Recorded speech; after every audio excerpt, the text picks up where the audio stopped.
Habíamos entrado en Hebreos capítulo 6.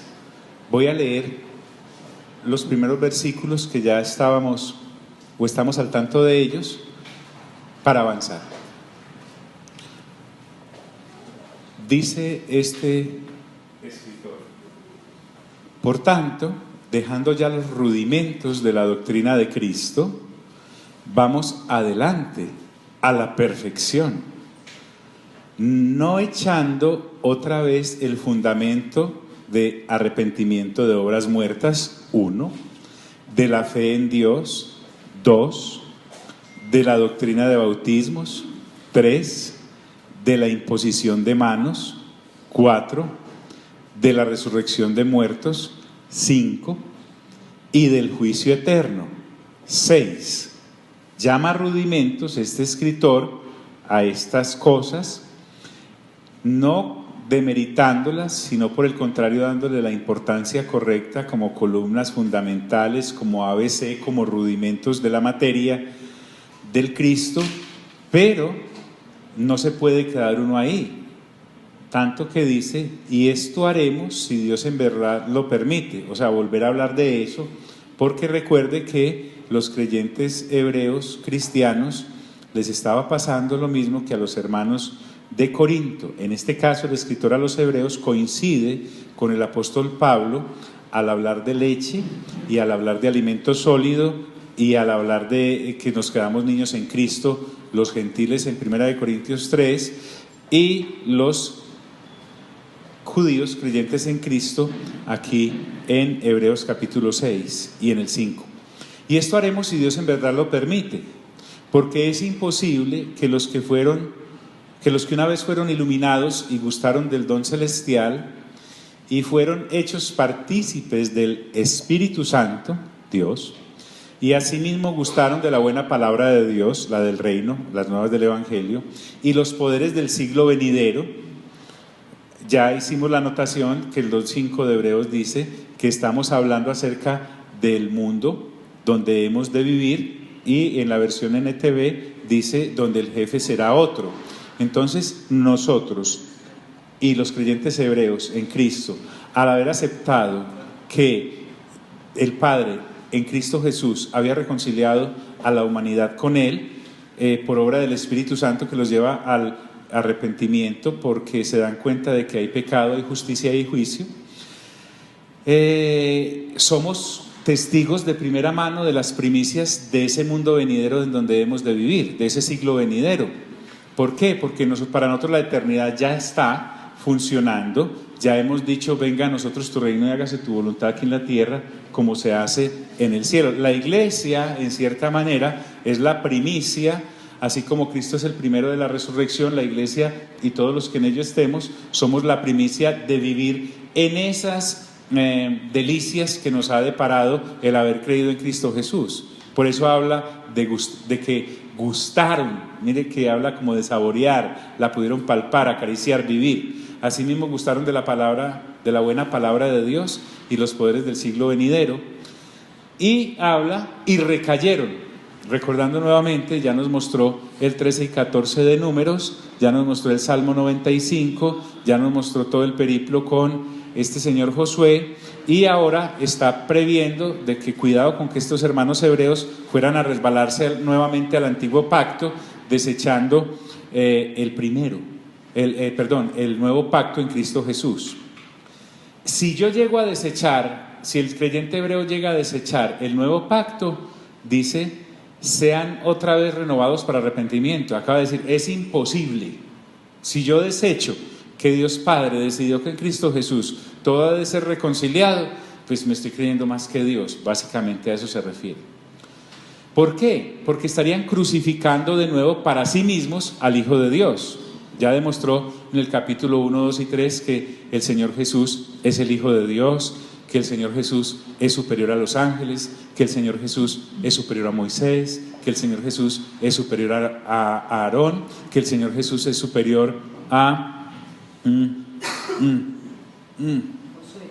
Josué, gracias, y que el Señor Jesús es Dios, siendo Dios entonces inclusive superior a Abraham, sería como, si desecho el nuevo pacto, eso es lo que está diciendo, estaría crucificando nuevamente al Hijo de Dios.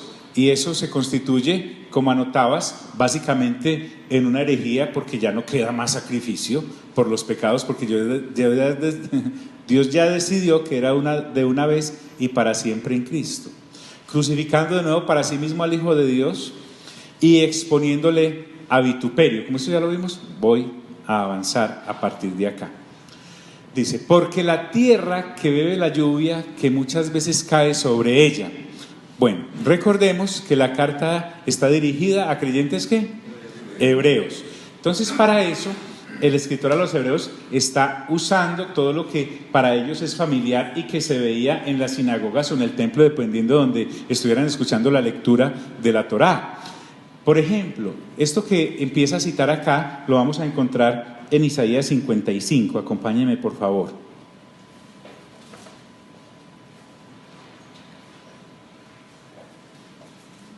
En Isaías 55 dice la palabra: vengan a las aguas todos los que tengan sed, vengan a comprar y a comer los que no tengan dinero, vengan, compren vino y leche sin pago alguno.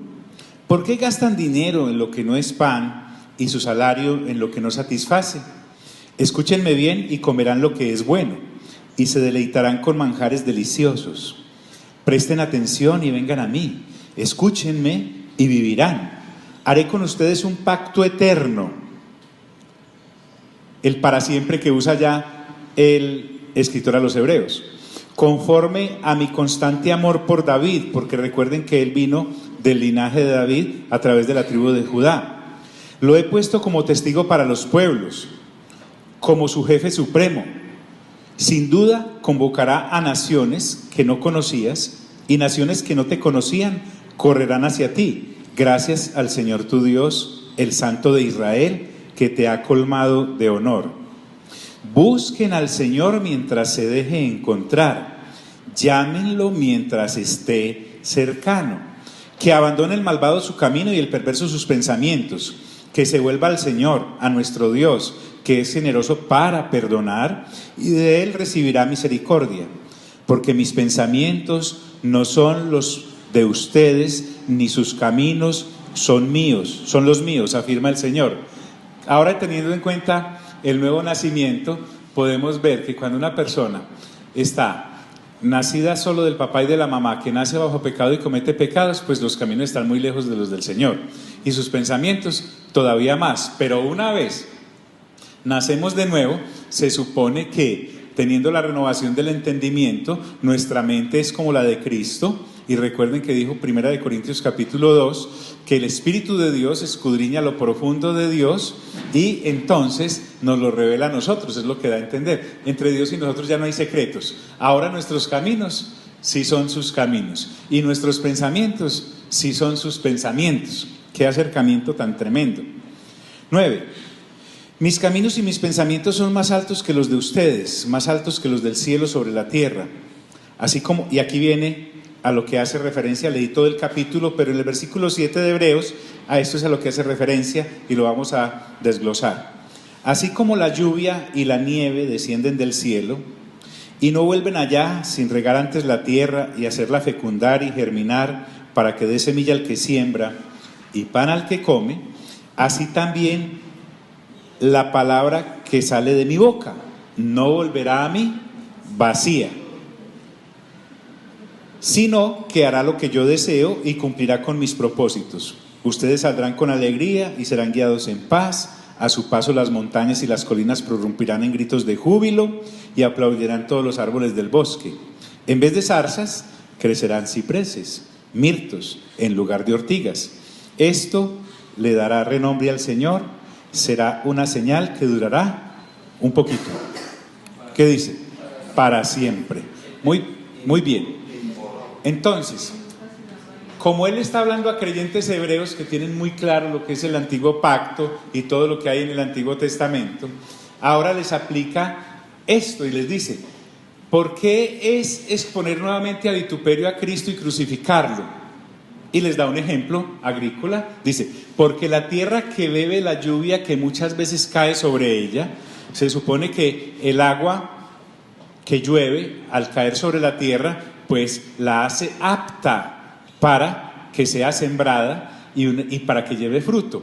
Entonces, allá acaba de decir en Isaías, eso hará mi palabra y hará el propósito para el cual yo la envíe y no volverá a mí, ¿qué? Vacía. Se está refiriendo a que la palabra del reino, que es la que encontramos en la parábola del sembrador, por ejemplo, y más en una persona como Cristo Jesús, cuando leemos Hebreos 4:12, porque la palabra de Dios es viva y eficaz y más cortante. Entonces se supone que Dios está exigiéndole fruto a esta tierra, porque nosotros somos los terrenos, el creyente es el terreno, y no depende entonces al terreno decirle, no, es que su lluvia no me sirve, porque es que la palabra de Dios es buena. Todo lo de Dios es bueno, es agradable y es perfecto. Y entonces Dios puede exigir que esa tierra tenga fruto. ¿Por qué? Porque Él fue el que la regó.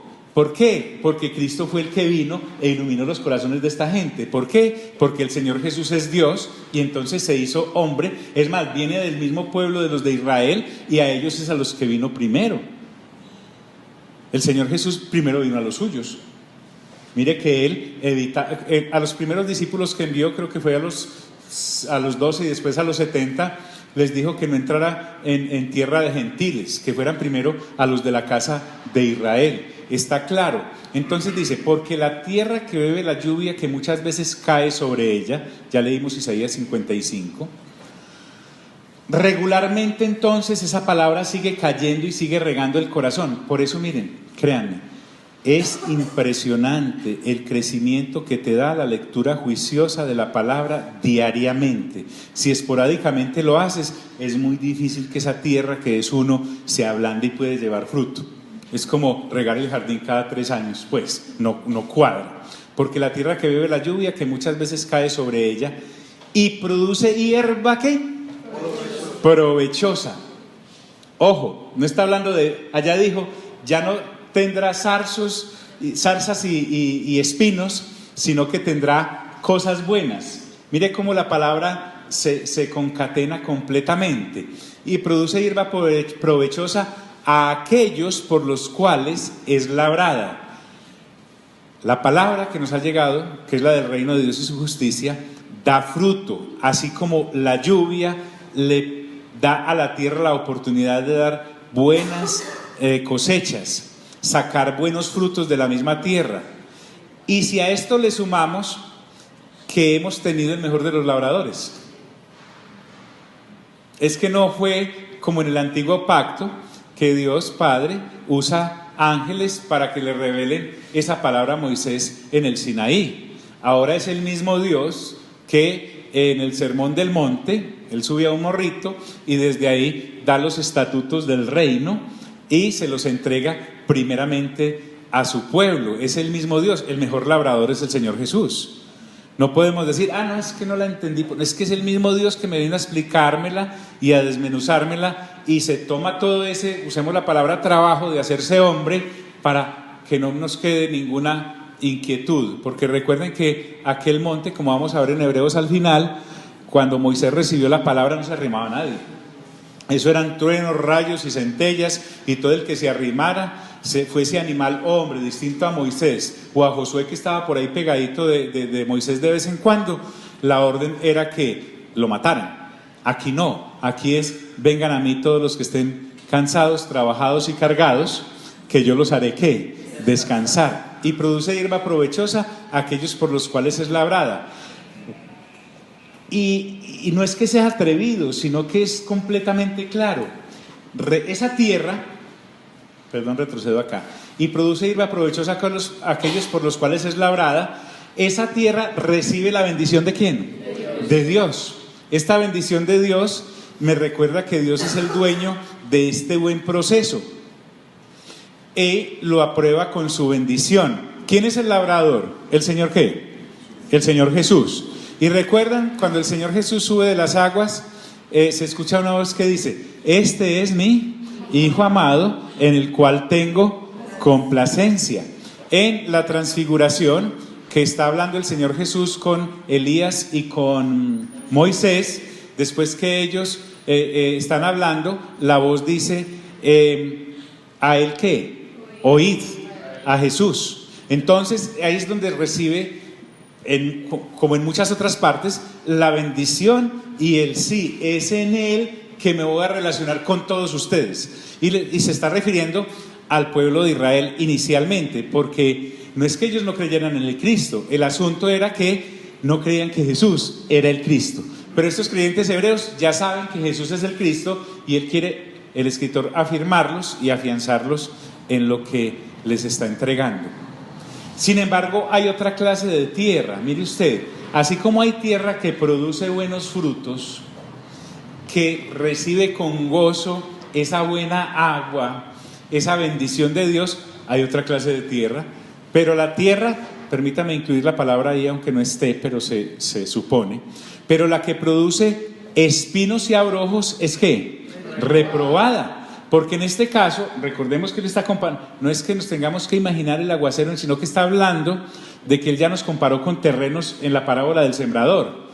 Y hay una tierra que dice, no, yo decido que no, que esa agua a mí no me pone a producir nada. Es más, Dios, por ahí no es. A mí me gusta más el antiguo pacto. Esto es como muy avanzado para mí, yo no soy tan moderno. Y realmente lo que le estoy diciendo a Dios es, Cristo no me es suficiente, necesito de ritos. Y necesito de los ritos del tabernáculo en su momento y del templo en su momento. Esa tierra, esa clase de persona es llamada por el escritor a los hebreos tierra reprobada. ¿Por qué? Porque no está cumpliendo el propósito para el cual fue regada. Y no solamente la reprueba, sino que está próxima a ser ¿qué? Maldecida. Mire, mientras al buen terreno Dios lo bendice, al mal terreno lleva maldición de suyo por no haber aceptado la voluntad de Dios, que es buena, agradable y perfecta. Entonces, esta tierra que produce espinos y abrojos, en vez de ser bendecida, Dios la maldice. La abandona por ser tierra sin valor. Es una tierra ingrata y de pésima calidad. Quisiera que evocáramos leyendo lo que dice la parábola del sembrador. Vamos a Lucas capítulo 8. Lucas capítulo 8. ¿Me recuerda qué es lo que venimos a hacer? A renovar nuestro entendimiento. Muy bien. Dice Lucas capítulo 8, versículo 5. Quiero recordarles quién está hablando. Versículo 4. De cada pueblo salía gente para ver a Jesús, y cuando se reunió una gran multitud, él les contó esta parábola. Versículo 5. Un sembrador salió a sembrar. Al esparcir la semilla, una parte cayó junto al camino, fue pisoteada y los pájaros se la comieron. Otra parte cayó sobre las piedras, y cuando brotó, las plantas se secaron por falta de humedad. Otra parte cayó entre espinos que, al crecer junto con la semilla, la ahogaron. Pero otra parte cayó en buen terreno, así que brotó y produjo una cosecha de 100 por 1. Dicho esto, exclamó: el que tenga oídos para oír, que oiga. Sus discípulos le preguntaron cuál era el significado de esta parábola. Versículo 10. Mire lo que dice el Señor Jesús. Ojo, acá no está, en esta parábola del sembrador, él no está ponderando la palabra de Moisés. Él está ponderando la palabra del reino. Recuerden que la palabra que vino a traer Moisés no fue para salvación. No era para que la gente se salvara, sino para que la gente entendiera, fueran gentiles o judíos, que habían nacido bajo pecado y cometían pecados. Recuerden que por eso en Romanos, en el capítulo 1 habla a todas las naciones en general, en el 2 habla al pueblo de Israel, para llegar en el 3 a decir: por cuanto todos pecaron, ¿están qué? Destituidos de la gloria de Dios. Cuando dice todos pecaron, está hablando de toda la humanidad, porque en Adán caído pecamos todos por herencia de su naturaleza desobediente. Entonces esta palabra de la que está hablando acá no es la de Moisés. Moisés ya tiene que uno predique en las sinagogas. El Señor Jesús está ahora trayéndome el nuevo pacto. Entonces leamos con entendimiento esta parábola. Versículo 9, sus discípulos le preguntaron cuál era el significado de esta parábola. Y mire lo que dice: a ustedes se les ha concedido que conozcan los ¿qué? Los misterios, dice allá. Aquí dice los secretos de ¿qué? Del reino de Dios. Los secretos del reino de Dios.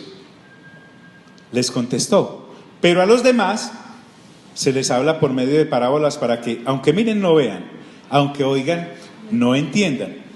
Este, dice el Señor Jesús, es el significado de la parábola. La semilla es ¿qué? La palabra de Dios. Recuerden que es la palabra del reino de Dios y su justicia, no es la de Moisés. Esta incluye la de Moisés, pero la de Moisés no incluía los mandamientos del reino. Explíqueme eso, es fácil. Dijo el Señor Jesús, el que enseñe uno de estos mandamientos más pequeños, violándolos, y así los enseña a otros, muy pequeño será llamado ¿dónde? En el reino de Dios. Pero el que los enseñe y los haga, grande será llamado ¿en qué? En el reino de Dios. Y en ese capítulo 5, 6 y 7 de Mateo, al que me estoy haciendo referencia, miren cómo es clara la situación. Oísteis que fue dicho: amarás a tu prójimo y odiarás a tu enemigo. Mandamiento pequeño. Pero yo os digo: oren por sus enemigos, bendíganlos, etcétera, etcétera. Ese es el mandamiento grande. ¿Incluye el pequeño o no incluye el pequeño? Bueno, oísteis que fue dicho: no adulterarás. Más es el mandamiento pequeño. Mas yo os digo: el que mira a otra persona codiciándola en su corazón, ¿ya qué? Entonces mire, el mandamiento es más grande. De todas formas, cuando él está hablando de que el que enseña uno de estos mandamientos pequeños violándolo, él no está insultando ni está regañando a nadie, sino que está reconociendo que la ley de Moisés era para mostrarle al hombre lo pecador que era y que cometía pecados, y que a pesar de que en Romanos capítulo 2 está siendo reconvenido a el del pueblo de Israel que enseñaba no robarás, pero él robaba, estamos reconociendo que por haber nacido bajo pecado y cometer pecados no somos capaces de cumplir los mandamientos. Por lo tanto, para eso es el nuevo pacto, porque naciendo de nuevo del espíritu y del agua, entonces ya quedamos a la altura espiritual, no para cumplir los mandamientos y llegar a Dios, sino que por la gracia, por haber llegado a Dios y tener la nueva naturaleza, ya somos capaces de cumplirlos. ¿Está claro? ¿Está claro o no está claro? Bueno, pues, entonces mire esto. Cuando dice, está próxima a ser maldecida, estamos ampliando esto con la lectura de la parábola del sembrador. ¿Y hoy en qué versículo?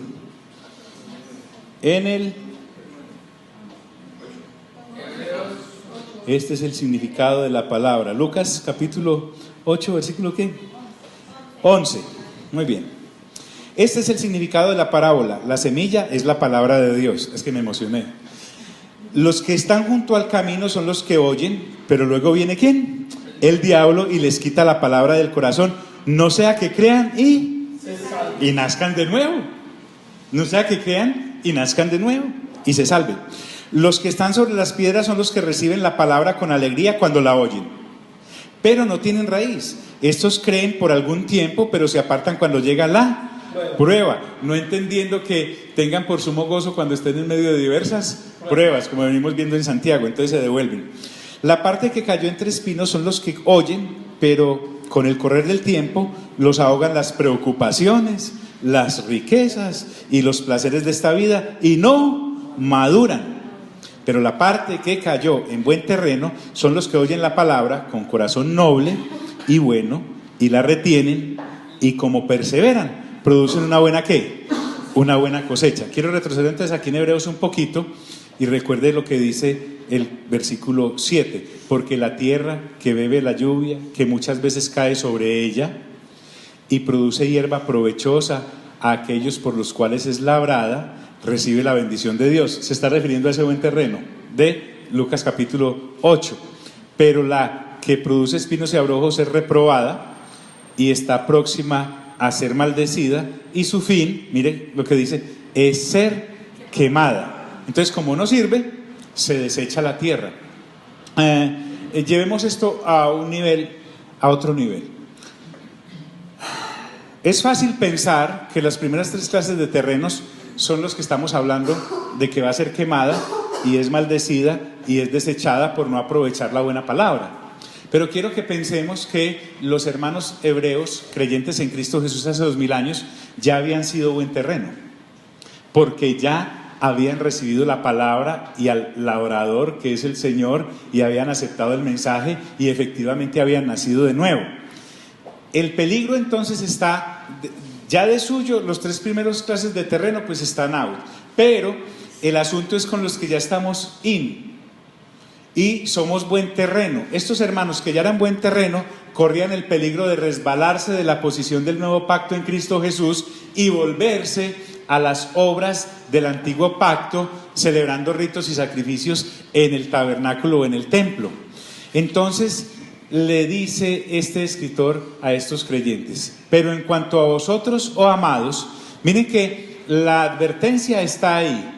Y él no les está diciendo a los hermanos hebreos cristianos de hace 2000 años que ellos estaban a punto de ser quemados, sino que se cuidaran, porque cualquiera que se descuide puede entonces resbalarse de la posición a la que ha llegado gracias a la labor del Espíritu Santo en su vida. Por eso les dice: pero en cuanto a vosotros, oh amados. Miren que quien haya sido el escritor a los hebreos usa el mismo ágape que Pablo usó en todas sus cartas, que Juan usó en todas sus cartas, que Pedro usó en todas sus cartas. Es el mismo ágape que el Padre y el Hijo y el Espíritu Santo manifiestan por la humanidad. Entonces, cuando él le dice en cuanto a vosotros, oh amados, indudablemente pues está incluido hermanos. En cuanto a este pero, me separa el pretender de que ellos sean un mal terreno a punto de ser quemado. No, les advierte: pero si ustedes se descuidan, el que crea estar firme, mire que no caiga, es lo que les está diciendo.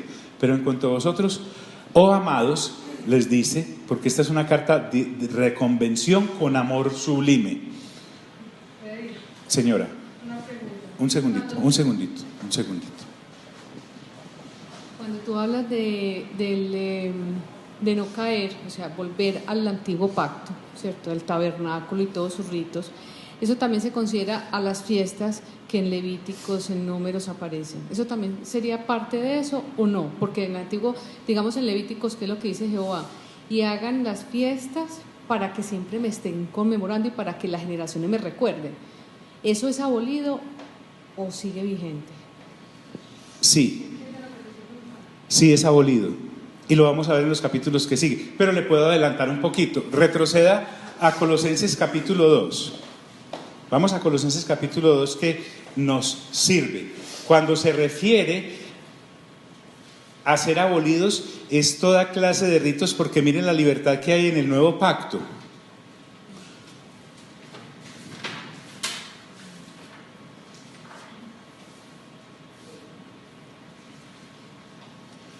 ¿Ya estamos todos ahí? Niños. Colosenses capítulo 2. Versículo 16. ¿Llegamos? Pablo le dice a los de Colosas, que son creyentes gentiles, que están siendo visitados por creyentes judíos, a los cuales no les es suficiente Cristo y los quieren meter otra vez en ese ritmo de fiestas y de lavamientos de vasijas y todas las cosas. Les dice: así que nadie los juzgue a ustedes por lo que comen o beben, o con respecto a días de fiesta religiosa, de luna nueva o de reposo. Todo esto es una ¿qué? Sombra de las cosas que están ¿por qué? Por venir, y la realidad se halla ¿dónde? En Cristo. No dejen que les prive de esta realidad ninguno de esos que se ufanan en fingir humildad y adoración de ángeles. Los tales hacen alarde de lo que no han visto, y envanecidos por sus razonamientos ¿qué? Humanos, no se mantienen firmemente unidos a la cabeza. Por acción de esta, todo el cuerpo, sostenido y ajustado mediante las articulaciones y ligamentos, va creciendo como Dios quiere. Si con Cristo ustedes ya han muerto a los principios de este mundo, ¿por qué, como si todavía pertenecieran al mundo, se someten a preceptos tales como? 2 puntos. No tomes con tus manos, no pruebes, no toques. Estos preceptos, basados en reglas y enseñanzas humanas, se refieren a cosas que van a desaparecer con el uso. Tienen sin duda apariencia de sabiduría, con su afectada piedad, falsa humildad y severo trato del cuerpo, pero de nada sirven frente a los apetitos de la naturaleza pecaminosa. La clave central ahí: sombras. ¿Correcto? Muy bien, como dice el Salmo, la sombra, la sombra, la sombra. Muy bien, ok. Pero nos va a quedar muy claro en los siguientes capítulos. Estamos persuadidos, el escritor a los hebreos le dice a los hermanos hebreos en Cristo, pero en cuanto a vosotros, oh amados, estamos persuadidos de cosas mejores. Es decir, pensamos distinto en cuanto a vosotros. A ustedes no les espera el ser desechados y quemados y maldecidos por Dios como tierra mala. ¿Por qué? Estamos persuadidos de cosas mejores porque ustedes pertenecen a la salvación, están avanzando correctamente, aunque les estoy escribiendo esta carta, es lo que quiere decir, para que le pongan más diligencia y empeño en su madurez. En su madurez. Aunque hablamos así, es decir, fuerte, es que nos corresponde advertirles por amor, por el ágape, oh amados, porque si hay algo peligroso en este caminar cristiano, es la autocomplacencia, el pensar de ya estoy listo, soy la última revelación y comprensión de las Sagradas Escrituras, que era lo que les estaba pasando a ellos, y por eso se habían estancado en aquellas 6 cositas que son rudimentos. Las recordamos. La primera es el arrepentimiento de obras muertas. Segundo, la fe en Dios. Tercero, las doctrinas del bautismo. Cuarto, la imposición de manos. Quinto, la resurrección de los muertos. Sexto, el juicio eterno. Sí, ya son 6. Entonces les dice, aunque hablamos así, no es lo que les está pasando a ustedes, pero están así a un poquitico por haberse quedado y no avanzar hacia el alimento sólido. Él está tratando de despegar. El escritor a los hebreos parece como ese carro que tiene mucho motor, pero por el que el terreno es liso no puede avanzar. El evangelio es el bueno, es el correcto, el labrador es el correcto, el mensajero es el correcto, pero ¿cuál era el problema? El terreno le faltaba solidez y firmeza porque habían perpetuado su niñez en vez de madurar hacia el alimento sólido. Aunque hablamos así. Y les recuerda quién es el dueño de esta batuta. Dice, porque Dios no es injusto para olvidar. Dios es el que me evalúa. Dios sabe, miren mi amigo y mi amiga, Dios sabe, creyente hebreo en Cristo Jesús, todas y cada una de las cosas que han ocurrido en sus vidas a nivel personal por haber aceptado la salvación universal que en Cristo Jesús Él determinó que fuese.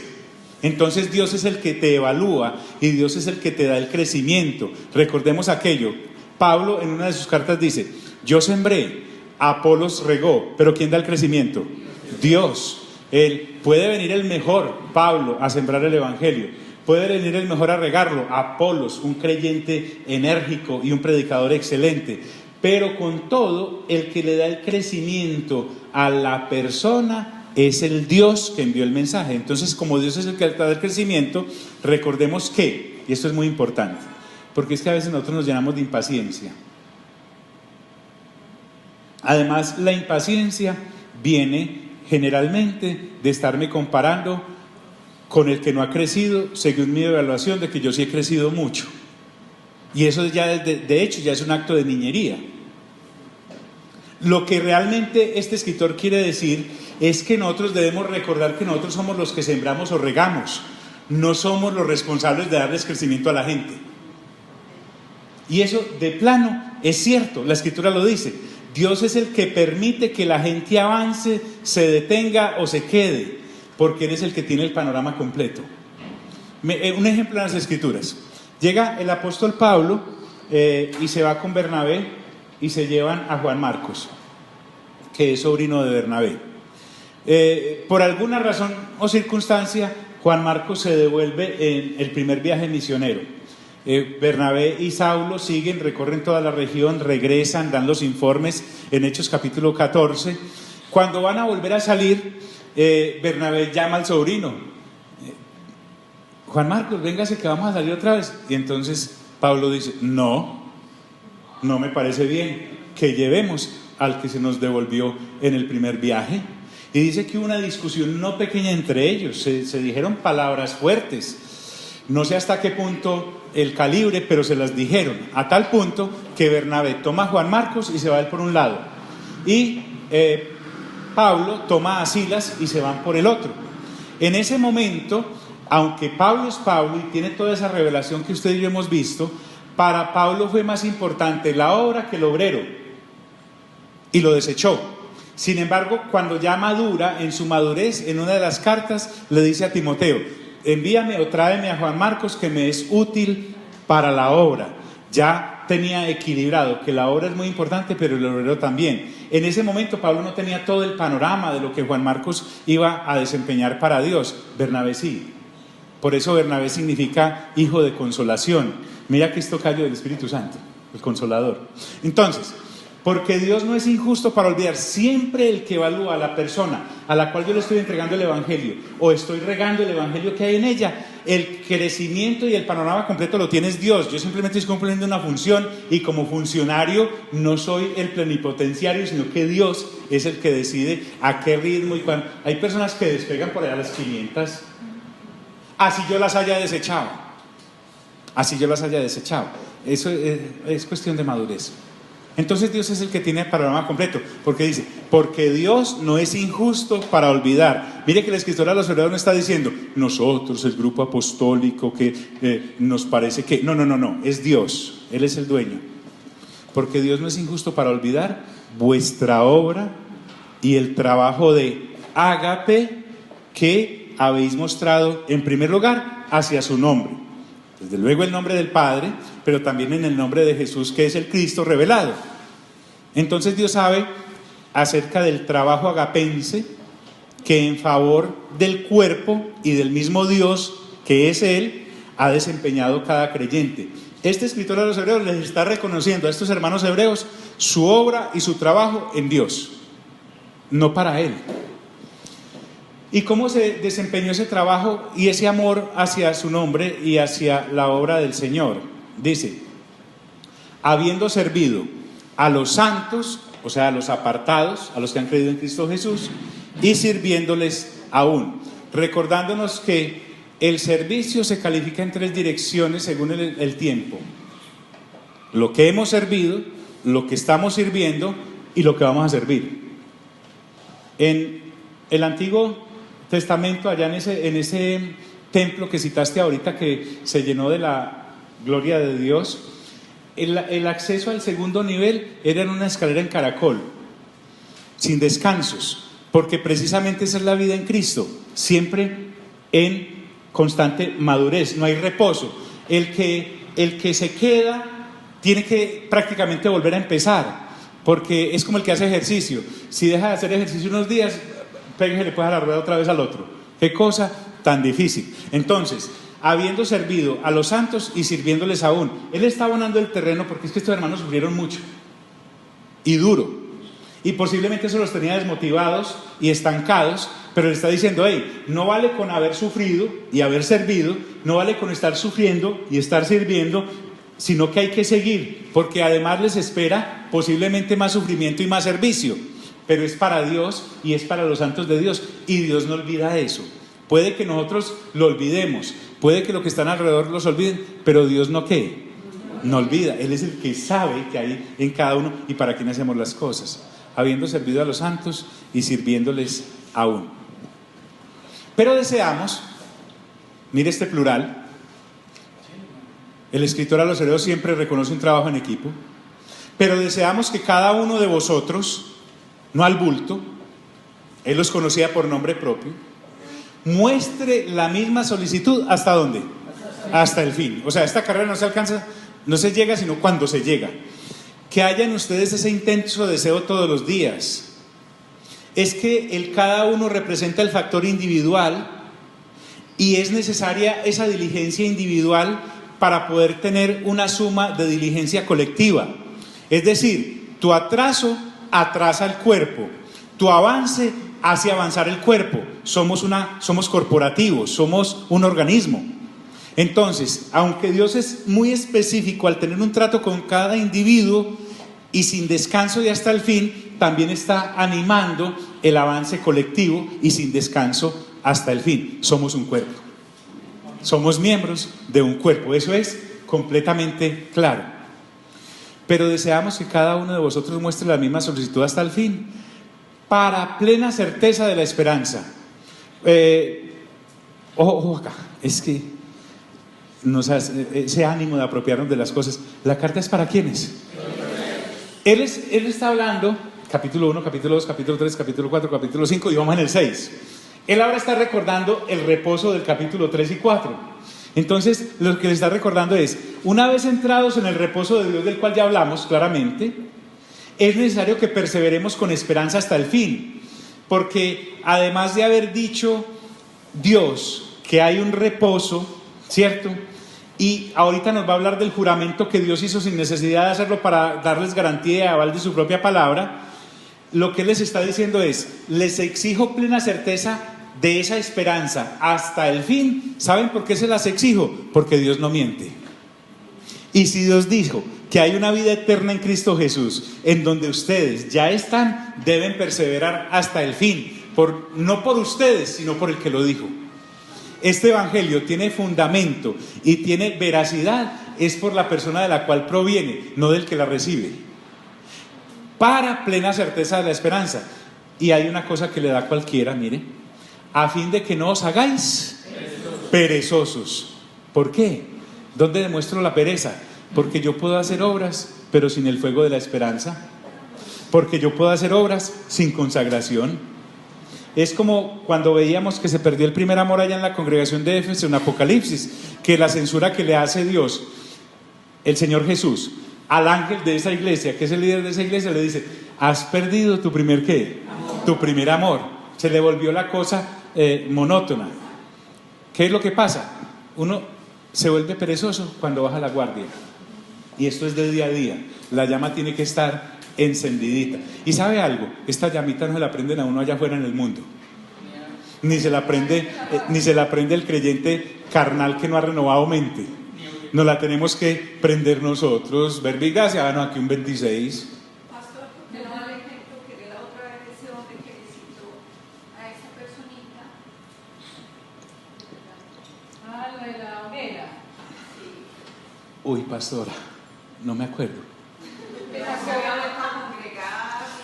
Sí, excelente. Sí, lo que pasa es que es en el capítulo 10. En el capítulo 10, cuando dice, no dejéis de congregaros como algunos tienen por cosas. Bueno, pero pastora, usted manda, venga, le digo. Al ejemplo al que se refiere nuestra pastora, es de el hombre que dejó de asistir a la congregación. Entonces, el líder fue a su casa y como estaba haciendo frío, el paciente tenía la chimenea prendida. Él, sin mediar palabra ni nada, porque también era muy educado ese señor, lo recibió, le dijo que se sentara, le sirvió lo que le tenía que servir. Y sin mediar palabra, este líder tomó uno de los carbones o de los leños que estaba en la hoguera y lo sacó y lo puso a un ladito. La hoguera siguió, pero el carboncito se fue ¿qué? Apagando. No hubo ninguna otra palabra, de hecho no hubo bueno, mucho gusto, gracias por haber recibido, y se fue. Al siguiente servicio, el hombre estaba en la congregación porque entendió que en la renovación de entendimiento y los congregados siguen avanzando, pero el que se queda por allá solito se apaga. Sí, está muy bien. Bueno, pastora, muy bien. Ok. De todas maneras, lo vuelvo a repetir en el 10. A fin de que no os hagáis perezosos. La pereza es bajar la guardia. Vuelvo y les digo, estos hermanos no era que estaban bajando la guardia yéndose a beber, o robando, o siendo chismosos. Estaban bajando la guardia era de perseverar en la doctrina de Cristo del nuevo pacto. Entonces le dice, a fin de que no os hagáis perezosos. Como ya les dio ejemplos de pereza, ahora les recuerda que si hay ejemplos de perseverancia. Y les dice, sino que sean imitadores de aquellos que por la fe y la paciencia, mire cómo la escritura es una. Santiago nos dice estas mismas palabras allá en la prueba del capítulo 1. Recuerden que Santiago dice, tengan por sumo gozo cuando estéis en medio de diversas pruebas, porque la prueba de vuestra fe produce paciencia para que lleguéis a ser perfectos y no os falte nada, dice Santiago. Es decir, sino imitadores de aquellos que por la fe y la paciencia heredan las promesas. les está diciendo, bueno, de una está poniendo el puente para Hebreos capítulo 11, en donde les va a desglosar en el imaginario de los hebreos gente de su pueblo desde el principio. Le voy a hablar de Noé, de Isaac, de Jacob, etcétera. Pasa por David, pasa por Jefté, por Gedeón. Les está diciendo, él les va a mostrar después con nombres propios gente que perseveró en su fe a pesar de las pruebas y heredó las promesas, sino imitadores de aquellos que por la fe y la paciencia heredan las promesas. En esto el camino sí puede ser por imitación. Pablo lo dice en una de sus cartas: sean imitadores de mí como yo de ¿quién? De Cristo. Esa cosita de que, no me miren a mí, miren a Cristo, que yo soy un humano y peco y todas las cosas, esas son del creyente carnal, sin mente renovada, que todavía no entiende, tiene el entendedor tapado. Entonces, sino imitadores de aquellos que por la fe y la paciencia heredan la promesa. Quiero parar. Todos debemos reconocer cuando estamos cansados. ¿Ok? ¿Listo? Ok. Bien. Vamos a orar. Padre, te doy gracias por la oportunidad que nos has dado de avanzar hasta acá en el desarrollo de esta carta que dejaste como testimonio a los hermanos hebreos de hace 2000 años. Gracias porque de igual forma nosotros avanzamos acá en el conocimiento de tu palabra y de tu verdad. Te doy gracias, Señor, por este puñado de creyentes a los cuales nos has permitido en fechas como esta, Señor, en fechas como estas, perseverar en la renovación del entendimiento. Te damos toda la honra y toda la gloria y entendemos que nos estás preparando, es para que ayudemos a los hermanos que vas a colocar en nuestras manos, para que si están quedaditos en la renovación les podamos apoyar para que cojan la rueda y avancen. Y también te pido, amado Padre, que nos recuerdes siempre si nos estamos quedando en cuanto a no perseverar en lo del nuevo pacto y nos estamos yendo hacia los ritos y hacia las cosas que tuvieron su valor porque vinieron de ti, pero ya han sido derogadas porque ha sido establecido el nuevo pacto. Salimos de este lugar, mas no de tu presencia. Amén, amén y amén. Dios les bendiga.